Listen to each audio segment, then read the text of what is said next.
결혼을 했는데 그 자녀를 갖는 것은 굉장히 망설이는, 두려워하는 부모들이 있죠. 또 자녀를 낳아서 길렀지만 그 자녀로 인하여 마음이 슬픔이 가득하고 늘 후회함이 가득한, 그렇게 살아가는 부모도 있습니다. 반면에 자녀로 인해서 행복을 느끼고 기쁨을 느끼고 보람을 느끼는 그런 부모도 있죠. 여러분은 지금 어떤 부모인 것 같아요? 어떤 부모가 되고 싶으세요? 요즘 젊은 분들은 결혼하는 것을 기피한다고 하죠.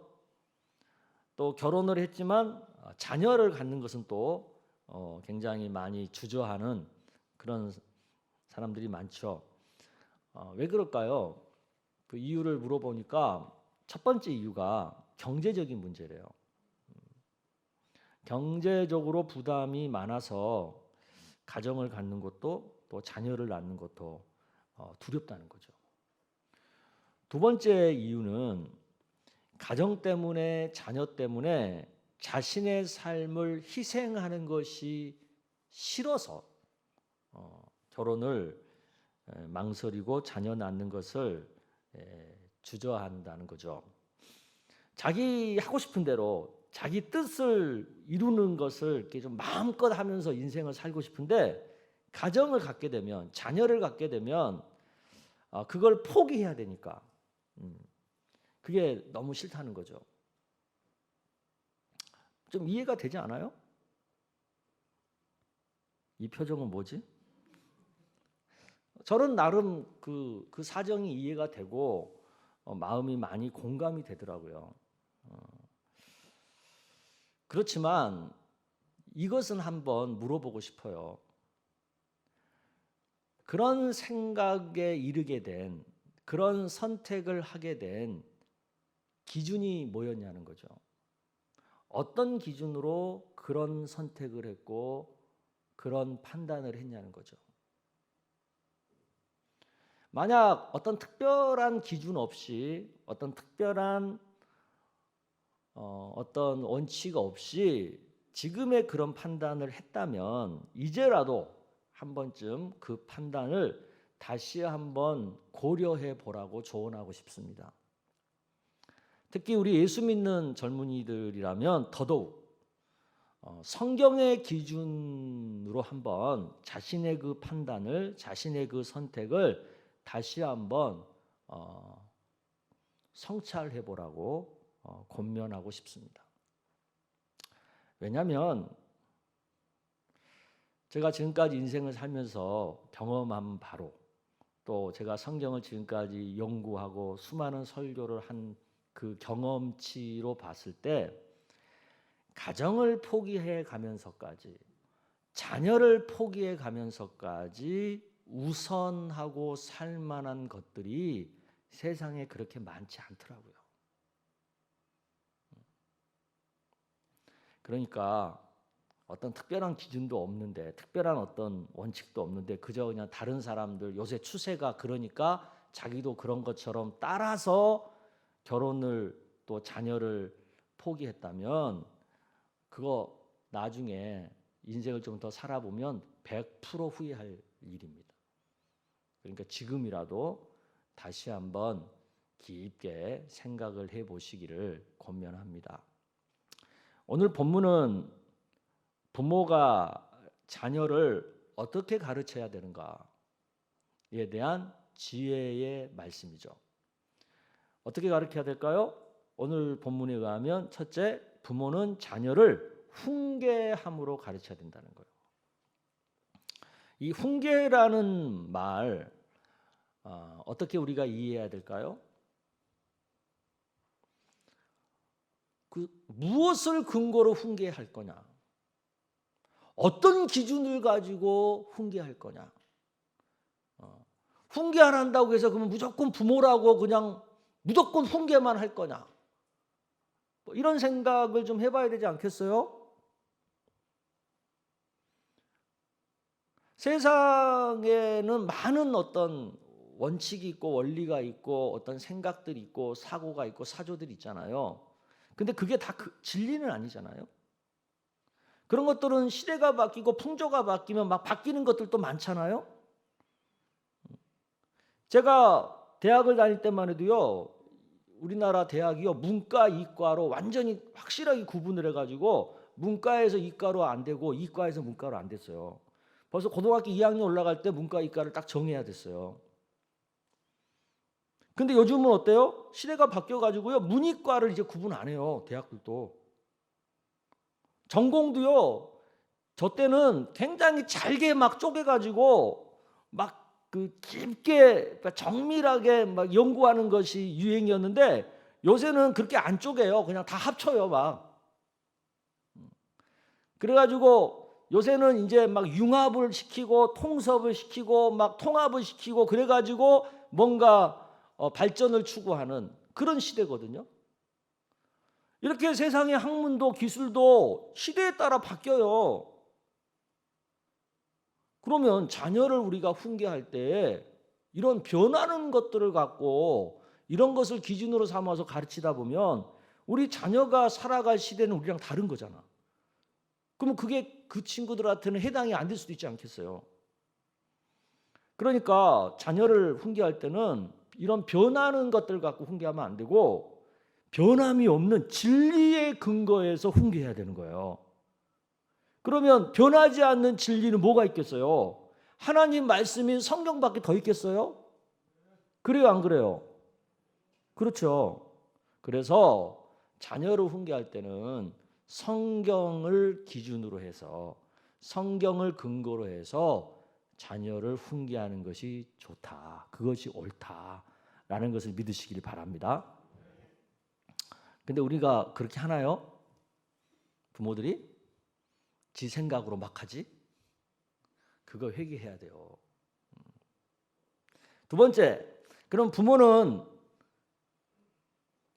말로 가르치는 거예요? 아니에요. 부모가 자녀를 가르치는 방법은 말로 가르치는 게 아니고 본을 보임으로 가르치는 거예요. 왜냐하면 자녀는 부모를 보면서 부모가 하는 것을 따라하면서 배우고 닮아가는 거거든요. 그게 가정에서 이루어지는 교육의 가장 기본이에요. 얼마 전에 우리 며느리가 우리 가족 그 단톡방에 영상을 하나 올렸는데 제가 그걸 보고 막 한참 웃었어요. 이게 뭐냐면 우리 손자 그 명우가 혼자서 전화놀이를 하는 모습이었거든요.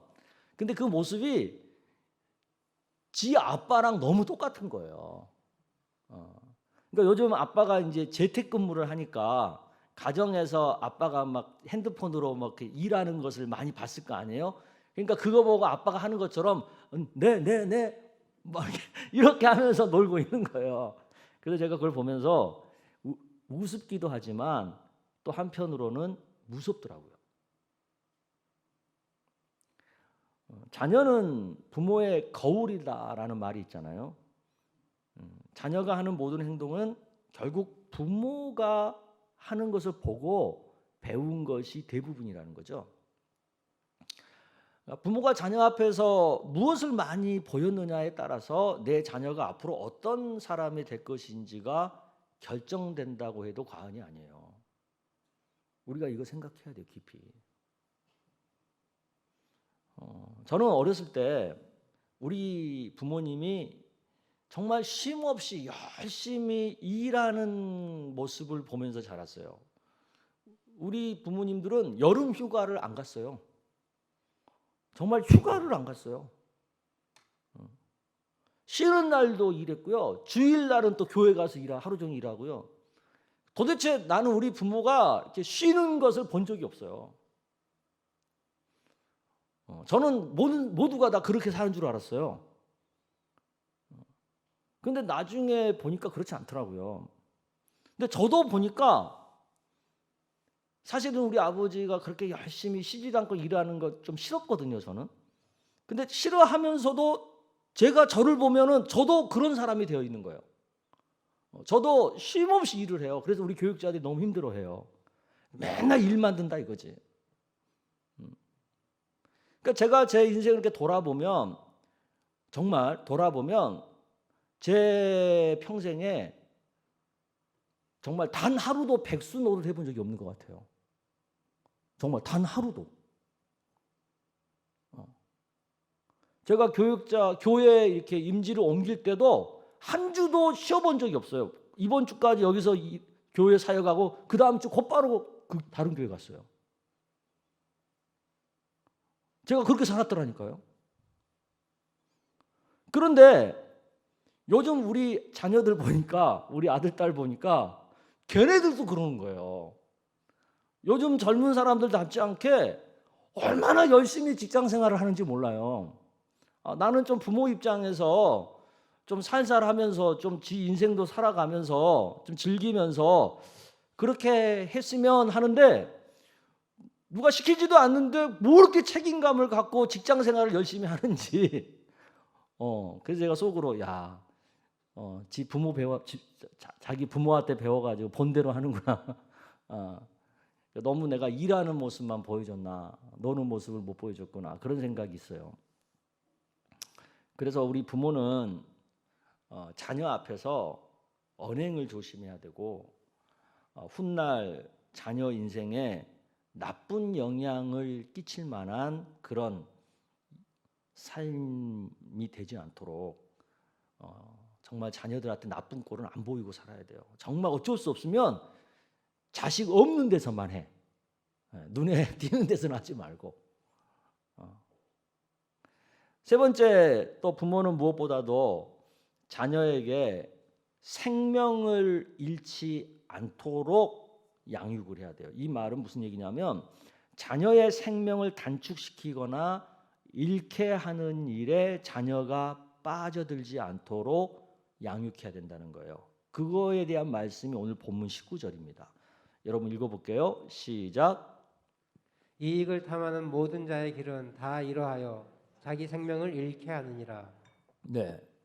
오늘 잠언에 보면 왜 악인의 유혹을 따르지 말라고 가르쳐요?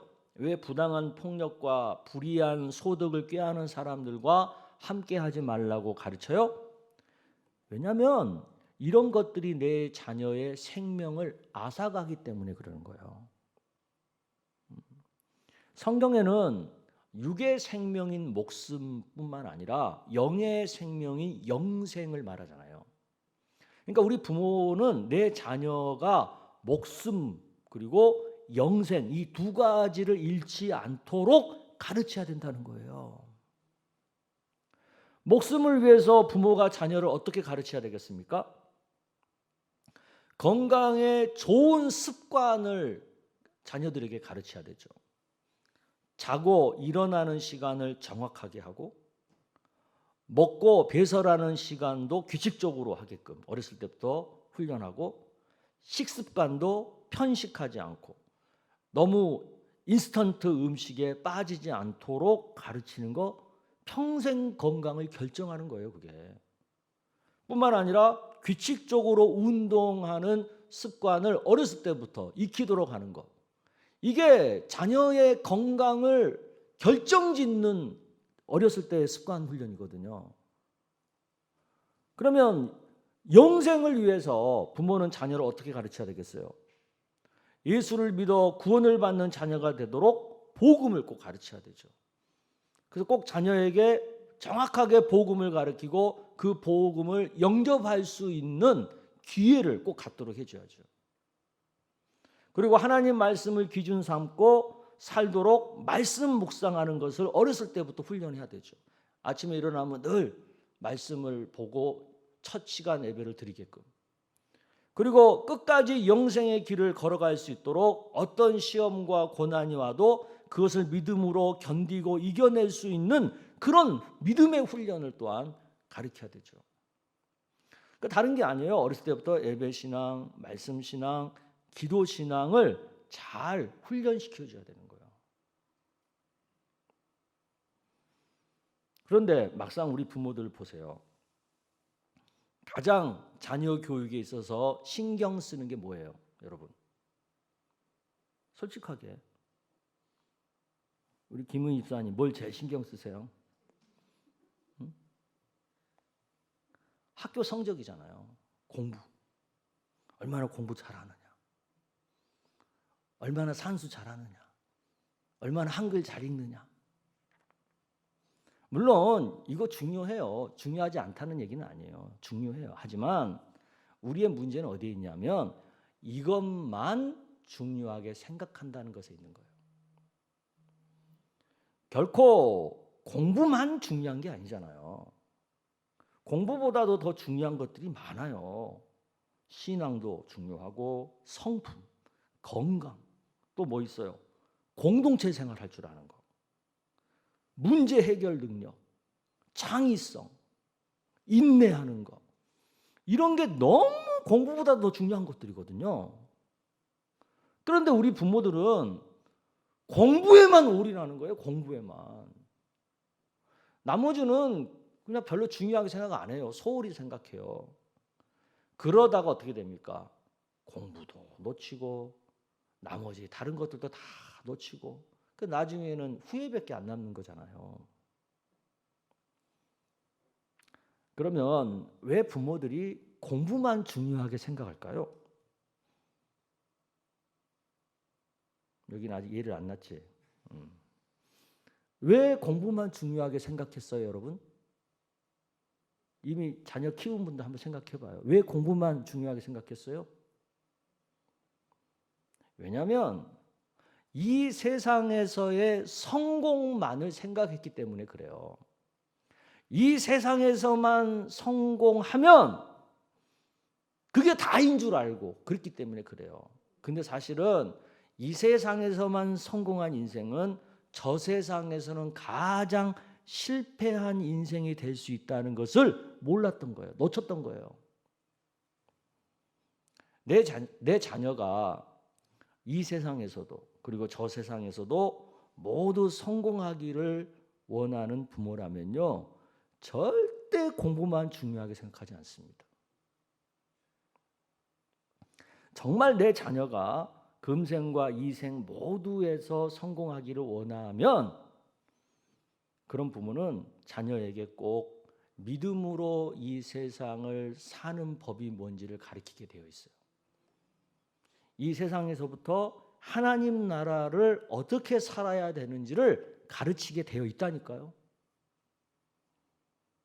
즉 예수를 믿어서 영생을 얻고 하나님의 통치를 따르는 삶을 살도록 가르칠 수밖에 없는 거예요. 하나님 말씀 따라서 신앙생활뿐만 하는 것뿐만 아니라 공부도 하고 좋은 성품도 훈련하고 건강도 유지하고 또 여러 가지 재능과 실력도 익히고 이런 것들을 어렸을 때부터 믿음 안에서 어떻게 할 줄 아는가라는 것을 생각하게 훈련한다고요. 여러분, 자녀 교육의 가장 중요한 핵심이 뭔지 아세요? 무슨 어떤 능력을 키우고 무슨 뭘 기술을 배우고 그런 거 전에 더 본질적인 부분에서 교육의 핵심, 그것은 다른 게 아니에요.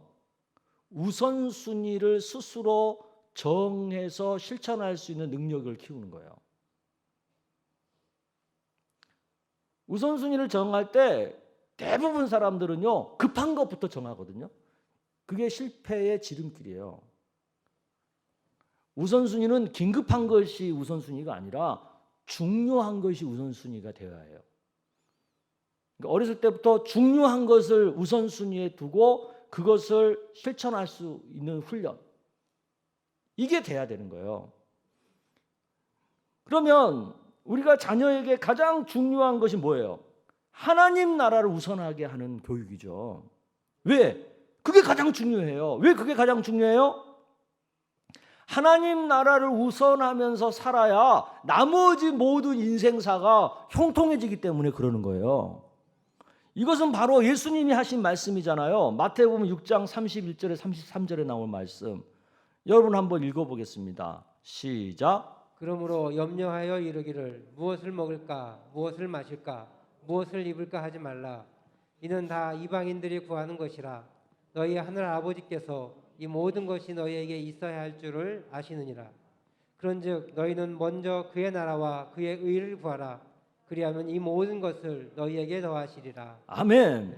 여기에 그런즉 너희는 뭐라고요? 먼저 그의 나라, 즉 하나님의 나라와 하나님 나라의 의를 구하라는 거예요. 이걸 더 우선적으로 하라는 거예요. 그러면 나머지 우리의 먹고 자고 모든 필요한 모든 것은 하나님이 알아서 다 주신다는 거잖아요.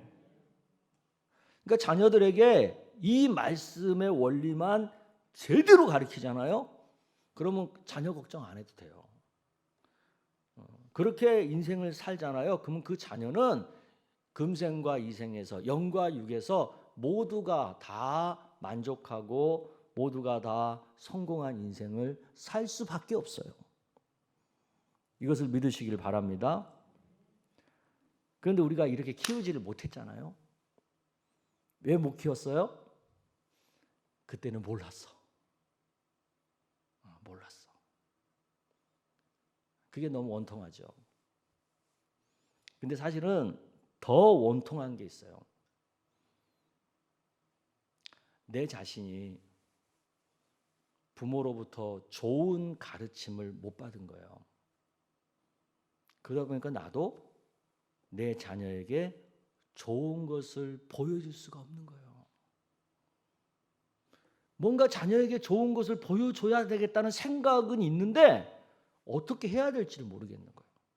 내가 부모에게서 사랑을 받아보질 못했기 때문에 내 자식한테 어떻게 사랑해야 될지를 모르는 거예요.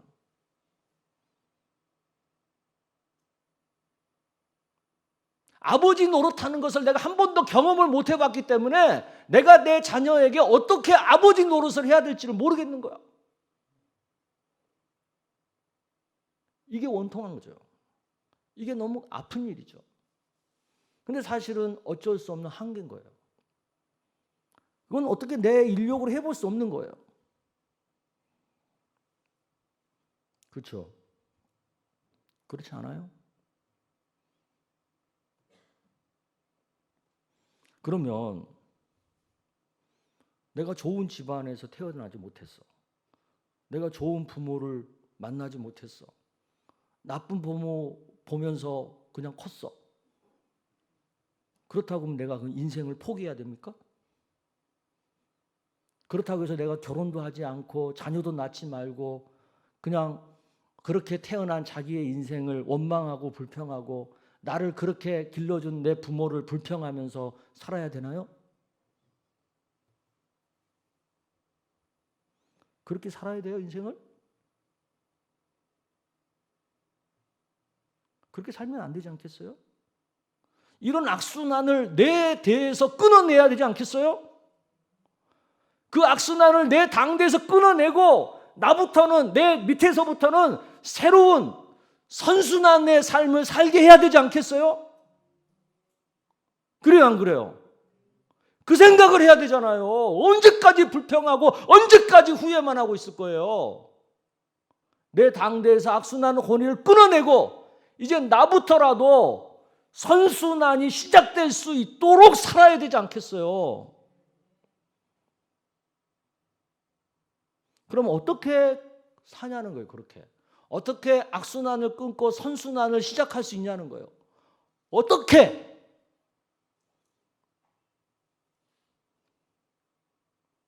그건 다른 거 아니에요. 새 사람이 되면 돼요. 새로운 방법으로 인생을 살면 돼요. 그러면 내가 어떻게 새 사람이 될 수 있어요? 그러면 내가 어떻게 새로운 인생을 살 수 있어요? 이거 알고 싶으세요? 진짜? 그럼 제가 오늘 특별히 여러분한테만 내가 가르쳐 드릴게요. 그것은 다른 게 아니고요. 예수를 믿어서 하나님의 자녀로 새롭게 태어나는 거예요. 그리고 이제는 내 경험 따라 사는 게 아니라 내가 부모에게 본 것 따라 사는 게 아니라 하나님 말씀 따라 사는 거예요. 기독교의 진리는 거듭남을 말하잖아요. 새로 태어나는 거. 예수님을 나의 구주로 영접하면 영생을 얻어서 새 사람이 된다고 성경이 말하잖아요. 그러니까요, 새 사람이 되는 방법은요, 예수 믿는 거예요. 뿐만 아니라 이제는 하나님의 진리인 하나님 말씀의 통치를 받으면서 사는 거예요. 그 전까지는 내 상식으로 내가 본대로 내가 경험한 것 따라서 그렇게 살았다면 이제는 그렇게 사는 게 아니라 하나님 말씀 따라 사는 거예요. 그게 바로 인생을 새롭게 사는 방법인 거예요. 그러면 성경대로 살잖아요. 그러면 악을 멀리하게 되고 죄를 멀리하게 되고 사탄을 멀리하게 되고 하나님을 가까이 하게 되고 사랑을 가까이 하게 되고 진리를 가까이 하게 되고, 그러니까 그 삶이 바뀌겠어요, 안 바뀌겠어요? 100% 바뀌죠. 새로운 인생이 시작이 되는 거죠. 할렐루야. 이것이 인생을 바꾸고 내 가정을 바꾸는 유일한 방법이에요. 이거 믿으세요, 여러분. 제가 에피소드를 하나 얘기해 줄게요. 여기 석바위 지하상가에 그 점 보는 점집 있잖아. 사주팔자 보는 거. 그거 하는 분이 있어요. 근데 그분이 가끔 한 번씩 우리 교회 예배로 와요. 어쩌다 한 번씩. 그래서 제가 이제 한번 신방을 가서 그분이랑 얘기를 하는데 그분이 저한테 그 얘기를 하더라고요. 자기가 이렇게 사주팔자를 보면 답이 없는 그게 있다네. 그 사람의 인생에 답이 안 보이는 사주팔자가 있대요. 그러면 그 사람한테 자기가 꼭 그렇게 얘기한대요. 당신은 교회 가서 예수 믿어야지만 됩니다. 그래야지만 당신의 이 사주팔자를 바꿀 수가 있습니다. 그러면서 나한테 그러는 거예요. 자기가 그렇게 전도한다고. 그 아주 자랑스럽듯이 얘기하더라니까. 근데 그 말이 맞아요. 예수를 믿으면 새로 태어나는 거거든. 그러니까 아무리 내가 정말 그 사람들 말처럼 사주팔자를 나쁘게 갖고 태어났어도 예수를 믿으면 새로운 운명을 시작할 수 있는 거예요. 이걸 믿으시길 바랍니다. 근데 여러분, 예수 믿는다고 해도요, 어려움이 있어요. 안타까움이 있어요. 어떤 거예요? 내가 예수를 믿어서 중생을 얻었어. 거듭나긴 했어. 그런데 믿음이 약해가지고 하나님 말씀 따라 살지를 못하는 거예요. 예수를 믿어서 새 사람은 됐는데 새로운 방법으로 인생을 살지를 못하는 거예요. 이렇게 인생을 살잖아요. 그러면 어떤 문제가 생기냐면 예수 믿기 전에 옛사람과 예수 믿고 난 다음에 이 새 사람이 갈등을 일으켜요. 자꾸 부딪혀요. 그럼 인생이 그렇게 되잖아요. 그러면 시험이 많고 고난이 많아요. 그럼 계속 그 시험과 고난에 시달리다가 악순환의 고리에서 벗어나오지를 못해요. 그러니까 예수를 믿으려면 예수 믿어 새 사람 됐잖아. 그럼 그 다음부터는 새롭게 사는 데까지 가야 되는 거예요. 아멘. 그래야 악순환에서 빠져나오는 거예요. 근데 이렇게 못 가는 사람들이 교회 안에 생각보다 많아요. 두 번째는 또 어떤 경우냐면 예수 잘 믿는 부모에게서 태어났어. 그래서 어렸을 때부터 교회 생활하고 부모가 예수 믿는 거 보고 그러고 자랐어요. 그런데 정작 자기는 믿음을 소홀히 여긴 거예요. 마치 에서와 같이. 그러다가 신앙의 자리에서 이탈해버리는 사람들이에요. 그러니까 이 사람들은 시작은 선순환에서 시작을 했는데 다시 악순환으로 되돌아가 버린 꼴이 돼버리는 거예요. 그러니까 첫 번째나 이 두 번째 경우는 사실 교회 안에서 제일 안타까운 일들 중에 하나예요. 정말 가슴 아픈 거예요. 저는 담임 목사로서 제일 가슴 아픈 경우가 그런 경우예요. 예수를 믿어서 거듭나긴 했는데 하나님 말씀대로 못 살아요. 그러니까 더 시달리고 살아. 그러니까 너무 안타까워요. 또 좋은 믿음의 부모 만나서 컸는데 부모의 신앙을 가벼이 여기다가 신앙에서 떠나. 그런 자녀들 우리 많이 보잖아요. 그런 자녀들 보면 너무 아쉽고 안타깝죠.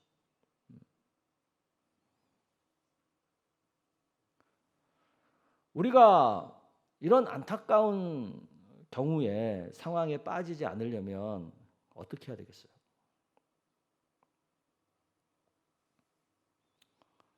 신앙을 갖고는 있지만, 예수를 믿고는 있지만 아직 하나님 나라를 살아가지 못하는, 아직도 새로운 방식으로 하나님 말씀 따라 사는 새로운 삶을 살지 못하는 그런 분들은 정신 바짝 차려야 돼요. 내가 그렇게 적극적으로 하나님 나라를 살지 못하는 모습을 내 자녀가 보고 있다는 걸 알아야 돼요. 그걸 보고 자란 자녀는 어떻게 되기가 쉬워요?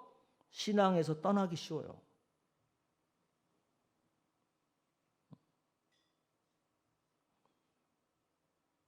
그걸 알아야 돼요. 자, 그러면 내가 나의 그런 것을 보고 이미 내 자식이 컸는데 신앙을 이탈해버렸어. 그러면 그 부분은 어떻게 해야 돼요? 어떻게 해야 돼요?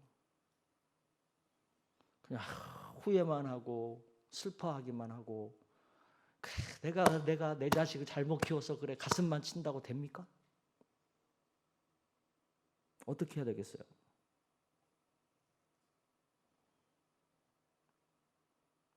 아직 기회가 있어요.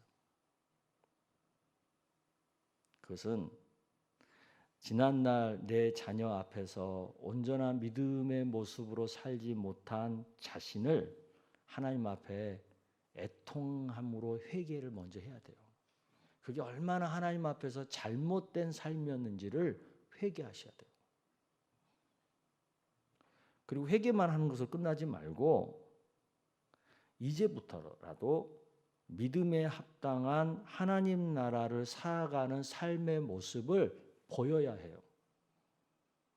자녀들에게 그런 모습을 보여줘야 돼요. 그래서 자녀가 보기에 아이고 이제 조금 집사님답게 사시네.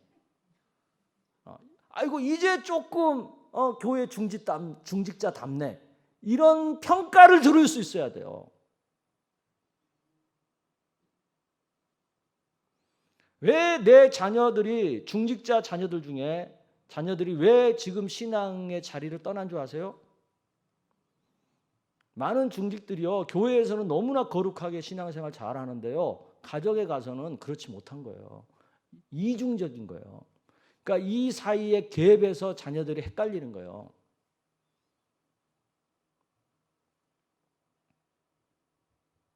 그래서 지금이라도 안 늦었어요. 교회에서나 가정에서나 일터에서나 똑같은 모습, 믿음으로 사는 똑같은 모습을 보여야 해요. 그러면 내 자녀가 감동을 받고 돌아올 수 있어요. 아멘. 또 하나는 이런 경우죠. 자기가 늦게 예수를 믿은 거야. 그래서 자녀가 어릴 때는 그때는 교회 생활을 안 한 거야. 그러다 보니까 자녀를 믿음으로 못 키웠잖아요. 그러니까 내 자녀들이 다 예수 안 믿고 있는 거죠. 그럼 그런 부모들은 어떻게 해야 되겠어요? 내가 뭐 늦게 믿다 보니까 그때는 제대로 신앙교육 못 했으니까 뭐 할 수 없지 뭐. 그러고 말아야 돼요? 아니에요. 이제라도 자녀의 영혼 구원을 위해서 기도하고 적극적으로 그 자녀가 예수 믿게끔 전도하셔야 돼요. 왜 우리가 이런 노력을 해야 되는 줄 아세요? 왜? 왜냐하면 나중에 하나님의 심판대 앞에 섰을 때 정말 후회하지 않기 위해서 그러는 거예요. 그래도 주님 제가 그랬지만 그래도 제가 이렇게 회개했고요. 그래도 내가 좀 바뀌려고 이렇게 노력했고요. 그래도 내가 이렇게 기도하면서 끝까지 내 자녀의 영혼 구원을 위해서 제가 흘린 눈물만 얼마나 되는지 아시잖아요, 주님. 이 말을 할 수 있어야 돼요, 주님 앞에서. 그런데 더 중요한 것이 있어요.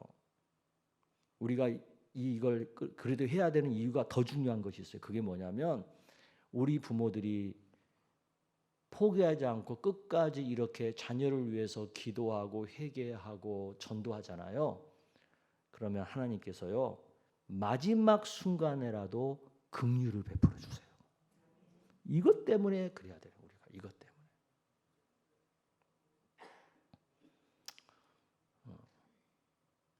저는 우리 할머니가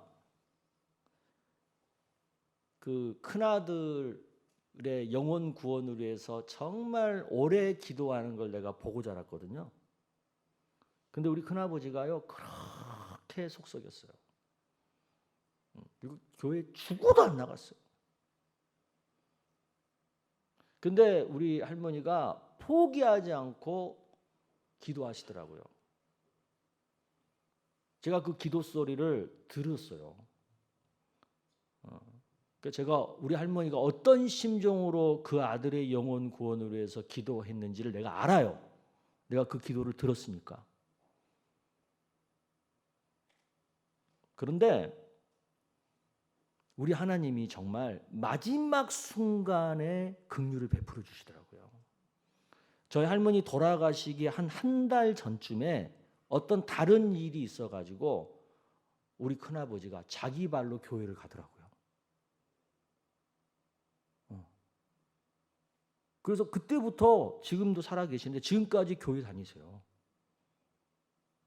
그리고 우리 할머니 임종 예배 때 우리 큰아버지가 대표기도 하셨어요. 그래서 제가 그걸 보면서 우리 할머니가 얼마나 지금 행복하실까 그 생각이 들더라고요. 그러니까 여러분, 아직 우리에게는 마지막 기회가 남아 있습니다. 이순신 장군에게는 12척의 배가 아직 남아 있었지만 우리는 아직 마지막 기회가 남아 있어요.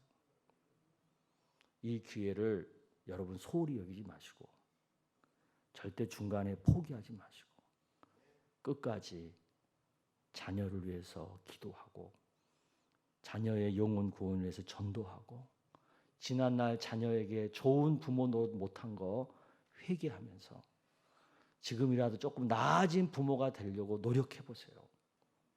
그러면 하나님이 마지막 순간에라도 긍휼을 베풀어 주십니다. 이걸 믿으시길 바랍니다. 그래서 우리 가정 위에 우리 자녀 위에 늘 성령의 은혜가 임할 수 있도록 늘 기도하세요. 자녀가 속썩이면 더 기도하세요. 자녀가 더 말 안 듣잖아요. 그러면 더 기도하세요. 더 소망을 품고 기도하세요. 그러면 하나님이 그거 다 기억해 주세요. 그래서 마지막 은혜를 베풀어 주신다는 거 여러분 믿으시기를 바랍니다.